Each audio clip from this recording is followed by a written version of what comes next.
ሰላም ተመልካቾቻችን እንዲታመሻችሁ አሁን የደረሱኝ በርካታ አጫጭር መረጃዎች አሉ ነግራችኋለን። እነሱን ማለት ነው። ስለ ማርበርግ አዲስ ነገር ተሰምቷል የምንመለከተው ይሆናል። ዶክተር አንዱዓለም በባህር ዳሩ ስፔሻሊስት ሐኪም የነበረው ስለሱ ገዳይ አንዳንድ ነገር የምንነግራችሁ ነገር ይኖረናል። እንደዚሁም ደግሞ ስለ ደሞዝም ጉዳይ የምንነግራችሁ ነገር ይኖራል። ስለ ቴሌኮም እንደዚሁ አጫጭር መረጃዎች አሉ እንመለከተዋለን ማለት ነው። ሌላኛው መረጃችን የሚሆነው ደግሞ ስለ ፓስፖርት ነው። በደሴ ያሉ የኢሚግሬሽን ዜግነት አገልግሎት የሚሰሩ ስለሱም ሰፋ ያለ መረጃ የምነግራችሁ ይኖራል። ሌላኛው መረጃችን የሚሆነው ደግሞ ስለ ኢራንና ስለ እስራኤል አዲስ መረጃ ወጥቷል። የሚገርም መረጃ ነው የምንመለከተው ይኖራል። እንደዚሁም ደግሞ በኬንያ እየተደረገ ያለው 19ኛው የአፍሪካ የሳይክል ሻምፒዮና ውድድር 2 የወርቅ ሜዳሊያ ተገኝተዋል የምነግራችሁ ነገር ይኖራል። ሌላው መረጃችን የሚሆነው ህዳር ሲታጠን ነው። ስለሱም ሰፋ ያለ መረጃ ይኖረናል። እንደዚሁም በመጨረሻ ላይ ደግሞ ምንድነው የምነግራችሁ ስለ HIV ኤድስ ክትባትም እንደዚሁ እንነግራችኋለን። አብራችሁን ቆዩ እስከ መጨረሻ። የመጀመሪያው መረጃችን የሚሆነው በማርበርግ ጉዳይ ነው። ይሄ የማርበርግ ቫይረስ እንግዲህ አስክሬን እንደማይሰጥ ነው ይፋ የተደረገው። ህይወታቸው ካለፈ በኋላ አስክሬኑ እንደማይሰጥ የጤና ሚኒስቴር ይፋ አድርጓል። ምክንያቱ ደግሞ ይህ አደገኛ በሽታ መሆኑን ማህበረሰቡ ሊረዳን ይችላል ነው ያሉት። ይህ ማርበርግ የተባለው በሽታ ከሌሎቹ በሽታዎች እጅግ ለየት ያደርገዋል። ምክንያቱም ደግሞ አንዴ ከያዘን የመዳን እድላችን እጅግ የጠበበ ሲል ነው የገለጸው። በሌላ በኩል በሽታው የወንድ ዘር ፈሳሽ ውስጥም እስከ 1 ዓመትም ስለሚቆይ ልቅ ከሆነ ግብረ ስጋ ግንኙነት እንዲቆጠቡ ሲልም አስጠንቅቋል ማለት ነው። እንግዲህ በወንድ የዘር ፍሬ ለ1 ዓመት መቆየቱ እጅግ ከባድ በሽታ መሆኑን የሚያሳየን ነው ማለት ነው። እንደ ኮቪድ በአየር ይተላለፋል የሚል ውሸት ነው። በአየር አይተላለፍ፣ ነገር ግን ከኮቪድ የበለጠ ገዳይ ነው። እንደ መረጃዎች ከሆኑ ከ24% እስከ 88% ድረስ ገዳይ ነው ይሄ በሽታ የተባለው። በዛሬው ዕለት እንግዲህ 5 ተጠርጣሪዎች እንግዲህ የላብራቶሪ ምርመራ ተደርጎላቸው ወደ 2ቱ በሽታው ተገኝቶባቸው ነው የተባለው። እስካሁን 33 ናሙና ተመርምረው 6 ሰዎች ተገኝቶባቸዋል። 3ቱ ህይወታቸው ሲያልፍ የቀሩ 3ቱ ግን በህይወት እንዳሉ ተገልጿል። ሌላኛው ምርጫችን የሚሆነው ደግሞ ዶክተር አንዱዓለም ይሆናል። ዶክተር አንዱዓለም እንግዲህ በባህር ዳር ባለፈው በጥር 24 ቀን 2017 እንደተገደለ ይታወቃል። ከዚህ ጋር ተያይዞ ግዳዩ እስካሁን አልታወቀም የሚል በርካታ ውዥንብሮች ሲነሱ ነበር። አሁን ግን የባህር ዳር ፍርድ ቤት እንዳስታወቀው ከሆነ ማለት ነው በግዳዩ በቁጥጥር ስር መዋሉን አስታውቆ የፍርድም እንደተፈረደበት ይፋ አድርጓል። በዚህም እንግዲህ ግዳዩ 25 ዓመትም ጽኑ እስራት እንደተፈረደበት ይፋ አድርጓል። ፍርድ ቤቱ እንዳለው ከሆነ ይህ ግዳይ በቀረበልን ማስረጃ መሰረት ነው ፍርድ የሰጠነው።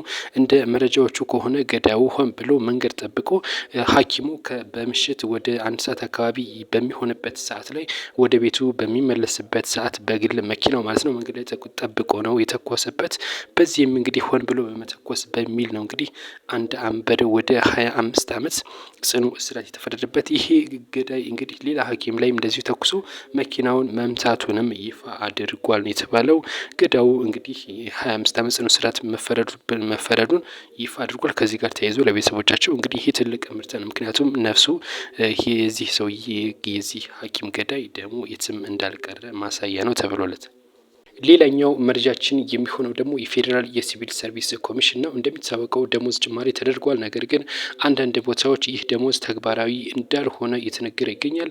የደሞዝ ማዘግየት በዋናነት ተጠያቂዎቹ ክልሎች ናቸው ሲል የፌዴራል የሲቪል ሰርቪስ ኮሚሽን ይፋ አድርጓል። ኮሚሽኑ በምላሽ ሲሰጥ ደሞዝ ሊስተካከል ችግር ለደሞዝ መስተካከል ችግር በዋናነት ተጠያቂዎቹ ክልሎች ናቸው ሲል ወቅሷል። አንዳንድ ክልሎች ተወያይተናል፣ ከፕሬዚዳንቶች ጋር ተነጋግረናል፣ በዚህም እንግዲህ ችግር እንዳለባቸው ተማምነን ተለያይተናል። ስለዚህ ችግራቸውን እንዲፈቱ አሁንም ደግመን እንጠይቃለን። እኛ ምንም አይመለከተንም፣ ደሞዙን አድርቀናል። ስለዚህ ክልሎች በጀት ተለቋል፣ በበጀቱ ምክንያት መክፈል አለባቸው ሲሉ ገልጸዋል። ከፍተኛ የሆነ ጉድለት የታይባቸው ደግሞ በደቡብ ያሉ ክልሎች ናቸው። በክልልና በወረዳ ያሉ ደቡብ ላይ ያሉ ማለት ነው የተከፋፈሉት ክልሎች ነው ማለት ነው። እንግዲህ እዛ አካባቢ ችግር አለ፣ ይህም እንዲስተካከል ብለናል ነው ያለው። እንግዲህ የፌዴራል ሲቪል ሰርቪስ ኮሚሽን ነው ይህን ያለው። ስለዚህ ተጠያቂዎቹ ክልሎች ናቸው ማለት ነው። እኛ ተጠያቂ አይደለንም ሲል ነው ያስታወቀው። በዚህ ላይ አስተያየት ስጡበት። ቀጣይ መረጃ የሚሆነው ደግሞ ስለ ፓስፖርት ይሆናል። በደሴ የሚገኘው የኢሚግሬሽንና ዜግነት አገልግሎት አንድ አነጋጋሪ ነገር እየሰራ ይገኛል። ከእያንዳንዱ ተገልጋይ መቶ ብር በደረሰኝ የተቀበለ ይገኛል። ይሄ ከህገ ወጥ ውጭ ነው የተባለው። እንደሚታወቀው ለእያንዳንዱ የዚህ የፓስፖርት ለሚያድሱ ሰራተኞች እዛው ምግብ አለ፣ የሻይ አገልግሎት ምንም አለ። ነገር ግን እነሱ ከእያንዳንዱ ግለሰብ መቶ ብር እየቀበላሉ፣ ለዛውም በደረሰኝ ማለት ነው። እንግዲህ 100 ሰው ቢያስተናግዱ በቀን ምን ያክል እንደሚያገኙ አስቡት። እናም ወደ አመት ሲቀየር ደግሞ እንደዛ ማለት ነው። ይሄ ህብረተሰቡን መበዝበዝ ነው የሚል በርካቶች ቅሬታ አቅርበውበታል። የፌዴራል መንግስትም በዚህ ዙሪያ ትኩረት እንዲያደርግበት እኛ መልእክት እናስተላልፋለን። ስለዚህ አካባቢ ያሉ ትኩረት ሊደረግበት ይገባል ነው የምን ቀጣይ መረጃችን የሚሆነው ደግሞ ስለ ኢራን እና እስራኤል ይሆናል። ኢራን እንደሚታወቀው ከፍተኛ የሆነ የዝናብ እጥረት አጋጥሟታል። በዚህ ምክንያት እንግዲህ ኢራን እስራኤልን ነው እየከሰች የምትገኘው። ሞሳድ ዳመናችንን ዝናብ እንዳይጥል እየወሰደብን ይገኛል ስትል አንድ አነጋጋሪ ነገር ተናግራለች ኢራን ማለት ነው። ከዚህ ጋር ተያይዞ እስራኤል ግን እስካሁን ምላሽ አልሰጠችም። ነገር ግን ኢራን ከፍተኛ የሆነ የዝናብ እጥረት አጋጥሟታል ነበር እንግዲህ ከሰሞኑ ማለት ነው። አሁን ግን ከፍተኛ የሆነ ዝናብ ጥሎ ጎርፍ እንዳስከተለባት ይፋ ሆኗል ማለት ነው። እንግዲህ ከዚህ ጋር ተያይዞ ሁለት ውዝግብ የሚያስነሳ እንዴ ድመና ወሰድሽብኝ፣ አሁን ደግሞ ከፍተኛ ጎርፍ ሲከሰት እንግዲህ ምን እንደምትል ኢራን አልታወቅም። ነገር ግን ኢራን አሁን ዝናብ ጥሎላት ጎርፍ ተከስቷል ነው የተባለው። ሌላኛው መረጃችን የሚሆነው ደግሞ ጽጌ ካሳይ እናት የወርቅ ሜዳሊያ አግኝታለች። 19ኛው የአፍሪካ እንግዲህ ከሻምፒዮና በኬንያ እየተደረገ ይገኛል። የአፍሪካ የ19ኛው የአፍሪካ የብስክሌት ሻምፒዮና ነው እየተደረገ የሚገኘው በኬንያ። በዚህም እንግዲህ ኢትዮጵያ በብስክሌት ጽጌ ወርቅ ሜዳሊያ ማግኘቷ ነው ይፋ የተደረገው።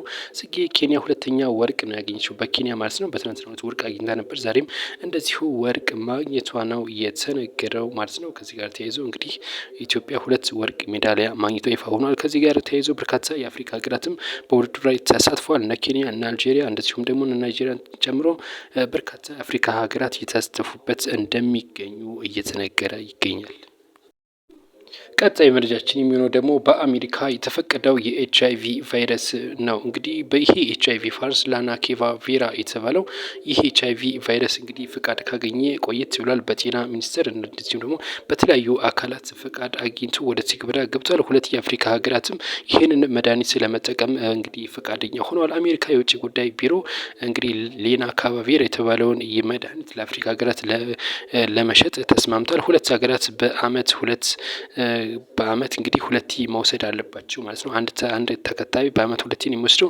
ክትባቱ እንግዲህ ለተለያዩ በሽታዎችን የሚከላከላል እንደ ቲቪ እንደ ወባ የመሳሰሉትም ሊከላከል ይችላል የሚል መላምት ነው ያለው። በ2028 ወደ 2 ሚሊዮን የሚጠጋ ክትባት ለአፍሪካውያን ለማዳረስ እንግዲህ እየተሰራ እንደሆነ ታውቋል። ሁለቱ ሀገራት እንግዲህ 500 ዶዝ ያክል እንደሚወስዱ ነው። 500 ዶዝ ማለት ነው።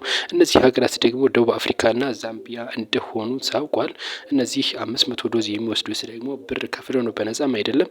የሚከፍሉት ደግሞ የወጣበትን ወጪ ብቻ ነው ያለ ትርፍ ማለት ነው። እንግዲህ ኦልሬዲ ለማስተዋወቅ ማለት ነው የሚጠቀሙበት። ሌላኛው መረጃችን የሚሆነው ደግሞ ህዳር ሲታጠን ወደ ህዳር ሲጸዳ መቀየሩ ይፋ ሆኗል።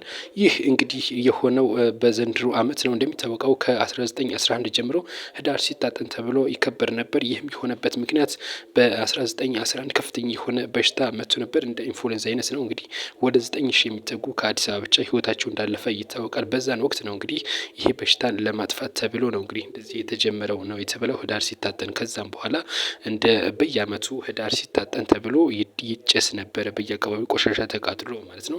ከዚህ ጋር ተያይዞ በዘንድሮ አመት ግን ይህ እንደማይደገም የአዲስ አበባ ከተማ አስተዳደር ነው ይፋ ያደረገው። በአዲስ አበባ በሁሉም ቦታዎች ምንም አይነት ጭሳጭስ እንዳይጨስ ከተማ ይበክላል ተብሎ ተከልክሏል።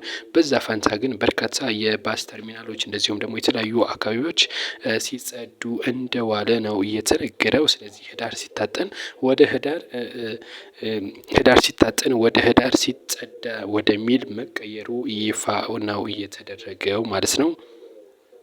የመጨረሻው መረጃችን የሚለው ደግሞ ኢትዮ ቴሌኮም ነው። ኢትዮ ቴሌኮም 2 ቢሊዮን ብድር ስምምነት አድርጓል። የቴሌ ዋና ስራ አስኪያጅ ፍሬህይወት ሳመሩ ናቸው ይህን ያጸደቁት። ኢትዮ ቴሌኮም እና አዋሽ ባንክ ናቸው ስምምነቱን ያደረጉት። እንዳሉት ከሆነ በኤአይ አስተውሎት የሚታገዝ ብድር አሰጣጥ ሂደት ላይ ነው እንግዲህ ስምምነት ያደረጉት። ኢትዮ ቴሌኮም እና አዋሽ ባንክ በቴሌ ብር ጥላ የተሰኘ ያለ ዋስትና የሚያበድር የኦንላይን ብድር ነው። እንደ ሲቢ ብር ማለት ነው። ኢትዮጵያ ንግድ ባንክም ይህንን አስጀምሯል እንግዲህ ከሰሞኑ ማለት ነው።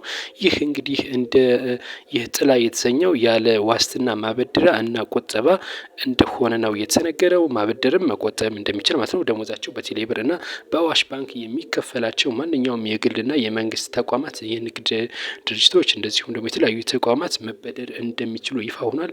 በዚህም በአመት 2 ቢሊየን ብር ብድር እንደሚያበድር ነው እንግዲህ ኢትዮ ቴሌኮምና አዋሽ ባንክ ያስታወቁት። እንደሚታወቀው የኢትዮጵያ ንግድ ባንክ ሲቢኢ በእጆ በተሰኘ እስከ 150 ሺህ ብር ድረስ ማበደር እንደሚችል አስታውቆ ነበር።